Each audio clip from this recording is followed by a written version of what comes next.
அமித்ஷா ஆசைப்படுவதையோ கனவு காடுவதையோ நாம் நீ ஆசைப்படக்கூடாது என்று நான் சொல்ல முடியாது. அவருடைய கனவையும் நம்மளால் கலைக்கவும் முடியாது, கலைக்கணுங்கிற அவசியமும் கிடையாது.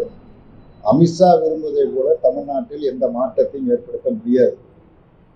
தமிழ்நாடு ஒரு தனித்துவமிக்க நாடு. உண்மைகளை புரிந்து கொண்ட மக்கள் வசிக்கக்கூடிய மாநிலம் இந்த மாநிலம். யதார்த்த நிலைமைகள் தெரியும். ஒன்றிய அரசாங்கம் தமிழ்நாட்டை வஞ்சிக்கிறது என்பதும், ஆர்எஸ்எஸ் பாரதிய ஜனதா பஜ்ரங்தள் கும்பல் ஒரு மத கலவரங்களை மோதலை உருவாக்குகிறார்கள் என்பதும் தமிழ்நாட்டு மக்களுக்கு மிக நன்றாக தெரியும். அந்த அடிப்படையில் அமித்ஷா ஒரு முறை அல்ல 1000 முறை இங்கே பிரச்சாரம் செய்தாலும் அவருடைய பிரச்சாரம் ஈடுபடாது. அவருக்கு இரட்டை நாக்கு. பீகாரிலே பிரச்சாரம் செய்கிற பொழுது என்ன பிரச்சாரம் செய்தார் மோடியும் அமித்ஷாவும்? பீகாரிகளை தமிழ்நாட்டு மக்கள் தாக்குகிறார்கள், மோடி குறிப்பா ஸ்டாலின் தாக்குகிறார் என்று பிரச்சாரம் செய்தார். ஒடிசாவிலே பிரச்சாரம் செய்கிற பொழுது தமிழர்களை திருடர்கள் என்று வர்ணித்தார்கள். இப்போ இங்க புதுக்கோட்டையில் அமித்ஷா பேசுகிற பொழுது தமிழையும் தமிழ்நாட்டு மக்களையும் மிகுந்த பெருமிதத்தோடு புகழ்ந்து பேசுகிற காட்சி ரெண்டையுமே தமிழ்நாட்டு மக்கள் பார்த்து கொண்டுதான் இருக்கிறார்கள். தங்களை திருடன் என வர்ணித்த அமித்ஷாவையும் பார்த்து கொண்டுதான் இருக்கிறார்கள். இப்பொழுது புகழ்ந்து பேசுவதையும் பார்த்து கொண்டுதான் இருக்கிறார்கள். உரிய பாடத்தை உரிய நேரத்தில் வழங்குவார்கள். எதிர்கட்சியா இருக்கும்போது பொங்கல் பரிசு 5000 எதிர்கட்சியா இருக்கும்போது பொங்கல் பரிசு 5000 சொல்லுவாரு. 3000 கொடுத்துருக்காரு. அது பேங்க் வங்கியில போடாம பேங்க் வங்கி கணக்கு இருக்காம நேரடியா வாங்கணும்னு சொல்லி பெண்களுக்கு சிரமத்தை கொடுக்குறது திமுக தமிழ் சொல்லியிருக்காங்க. நேரடியா பணத்தை வாங்குறதுக்கு பெண்களுக்கு சிரமத்தை கொடுக்குறாங்க. நேரடியா வங்கி கணக்குல செலுத்தாம ரேஷன் கடையில வாங்கிக்கணும்னு சொல்லி சொல்றாங்க. டைரக்ட் பெண்களுக்கு வாங்க சொல்றாங்க.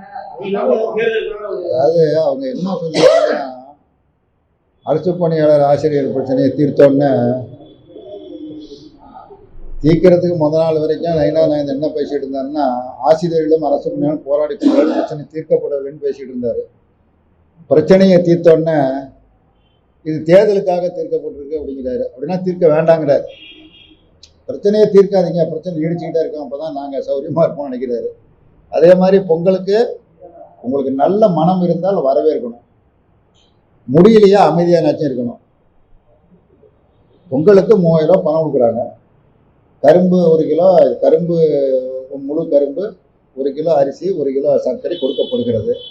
நல்ல மனம் இருந்தால் வரவேறுங்க. இந்த பணத்தினுடைய அருமையும் அரிசி வெள்ளத்தினுடைய அருமையும் ஏழை மக்களுக்கு தான் தெரியும். நீங்கள் சொல்கிற தமிழிசை சவுந்தரராஜன் போன்றவர்களுக்கு புரியவே புரியாது. என்னென்ன புரியாது. ஏன்னா அவங்களுக்கு 3000 ரூபா பணம் ஒரு பெரிய பணம் அல்ல. ஏன்னா அவங்க இதில் புதுச்சேரி மாநிலத்தில் துணைநிலை ஆளுநராக பணியாற்றினார்கள். அப்போ அடிக்கடி நாங்கள் அரசியல் பணிக்காக புதுச்சேரி செல்வது உண்டு. அப்பொழுது அங்கே பொதுமக்களின் இடத்துல சொல்லுது, உங்கள் மாநிலத்திலிருந்து வந்திருக்கிற தமிழிசை அவர்கள் ஆள் குள்ளமாக இருந்தாலும் கை ரொம்ப நீளமாக இருக்கிறது என்று சொன்னார்கள். எந்த இடத்துல சொன்னான்னு எனக்கு தெரியாது. புதுச்சேரி மக்கள் அப்படி சொன்னார்கள். ஆகவே அப்படிப்பட்ட அம்மாவுக்கு இந்த 3000 பெருசு அல்ல. அதனால அவங்க என்ன வேணாலும் பேசுவாங்க. இந்திய கம்யூனிஸ்ட் கட்சியா நாங்கள் எத்தனை இடத்துல போட்டு போடுன்னு கேட்குறீங்களா? 234 தொகுதி இருக்குது. எங்கள் கூட்டணி ஒரு பலமான கூட்டணி. 10க்கு மேற்பட்ட கட்சிகள் இருக்கிறது. திமுக தலைமை தாங்குகிறது. எங்களுடைய கூட்டணி கட்சிகள் நாங்கள் குழு அமைக்கலை, பேச்சுவார்த்தை குழுவை இன்னும் திமுக அமைக்கலை. அமைச்ச பிறகு தான் மற்ற கட்சிகள் அமைப்பாங்க. அமைத்து அந்த குழுவில் நேருக்கு நேராக அமித்ஷாட்ட போய் கையை கட்டிட்டு எடப்பாடி நிற்கிற மாதிரி நிற்கணுங்கிற அவசியம் கிடையாது. சமமாக உட்கார்ந்து எங்களுக்கு தேவையானதை நாங்கள் கேட்போம்.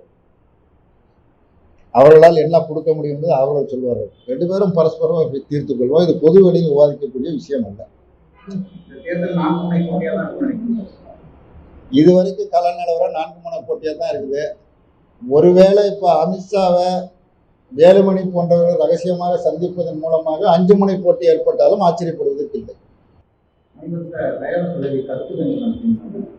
திமுக மீண்டும் ஆட்சி அமைக்கும் அப்படின்னு சொல்லியிருக்காங்க. குறிப்பா 2வது இடத்துல தமிழக வெற்றிகரம் விஜய் அவர் வருவார். 3வது அதிமுக சொல்லியிருக்காங்க. இந்த கருத்து கணிப்புல நான் பெரிய நம்பிக்கையுடன் இல்லைனா, என்னை பொறுத்த மட்டும் இந்த கருத்து கணிப்பு நம்பிக்கையுடன் இல்லை. ஆனால் திமுக தான் ஆட்சி அமைக்கும் என்பது மிக மிக சரியானது. அதான் தொடக்கத்திலேயே சொன்னேன். போட்டி 2வது இடத்துக்கு யார் வருவது என்பதில் போட்டி இருக்கு.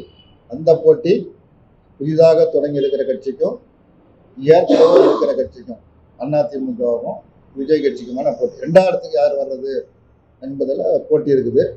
அந்த கருத்து கணிப்புப்படி விஜய் 2வது இடத்துக்கு கூட வரலாம், எடப்பாடி 3வது இடத்துக்கு கூட போகலாம், அல்லது சில தொகுதிகளில் 2வது இடத்துக்கு எடப்பாடி வரலாம், சில தொகுதிகளில் அவங்க 3வது இடத்துக்கு போகலாம். ஆட்சிக்கு வர முடியாது. ஆட்சிக்கு நாங்கள் தான் திரும்பவும். அதான் கருத்து கணிப்பு சொல்கிறது என்று நீங்கள் சொல்கிறீர்கள். அதை நான் பார்க்கல. கருத்து கணிப்பு இருக்கோ இல்லையா, யதார்த்தமான தமிழ்நாட்டினுடைய நிலைமை இதுதான். திமுக தான் மீண்டும் ஆட்சி அமைக்கும்.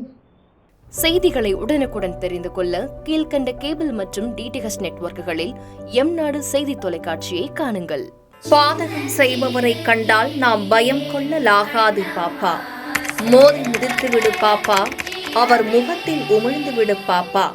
அண்மை செய்திகளை உடனுக்குடன் தெரிந்து கொள்ள இணைந்திருங்கள் எம்நாடு தொலைக்காட்சியுடன்.